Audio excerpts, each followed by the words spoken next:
This painting is called Aquarium. At the time she painted it, the artist was a 13-year-old elementary school girl who lived in Memphis, Tennessee. Well, I lived across the street from the Catholic Church. And Lemoyne. In Lemoyne College. Weldon Sugarman Smith, known as Sugar, is now 97 years old. She has dementia and is mostly confined to a wheelchair. For more than 7 decades, she has called St. Louis home. She and her husband, Dr. Sidney Smith, now deceased, raised 3 sons, including Barry, who is also her caretaker. He says the discovery of Aquarium after so many years came as a surprise to the entire family. My jaw dropped. I just thought it was the vibrancy and intense color and the kind of abstraction it was reminded me of Matisse. His mother had not seen her painting since she was a teenager. It was her only painting. When Barry told Sugarman Smith it was now hanging in a prestigious museum, this was her reaction. Well, I enjoyed it because I always had beautiful pictures. They never had bad-looking pictures. The discovery was made in 2020 by Dr. Amy Torbert, the Andrew W. Mellon Foundation Assistant Curator of American Art at the St. Louis Art Museum.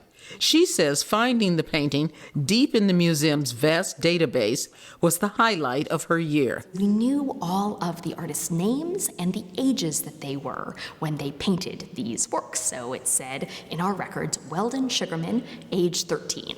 But I thought it was a man. Yes, I absolutely did.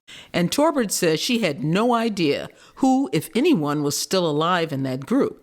She says Sugarman Smith is the last survivor, but Torbert didn't know where to find her. Sugarman Smith painted Aquarium as part of her participation in a local art program funded by the WPA, the Works Progress Administration, under President Franklin Roosevelt. The WPA was a multi-layered program, a partnership between state and local governments. Among other things, it provided classes and guidance to adults and children interested in the arts. But the funding ran out, and all of the paintings were eventually transferred to Chicago and later to St. Louis. Before it found a home at the St. Louis Art Museum, Aquarium was housed at what used to be known as the People's Art Center in Midtown. Well, that closed in the 1960s, but the people who ran the center gifted some of their paintings to the art museum. With the help of modern technology, Torbert used Ancestry.com to help in her search for the mysterious painter. Torbert found Sugarman Smith's parents, and that led her to several newspaper articles. And that's when she found Weldon Sugarman Smith. And she was all over the place. People were reporting on her movements, coming and going as a young woman from Memphis, and then her move to Chicago, and then her move to St. Louis. And I was sitting in my office here, and I shrieked. Aquarium is housed in the American Gallery on the 2nd floor of the museum.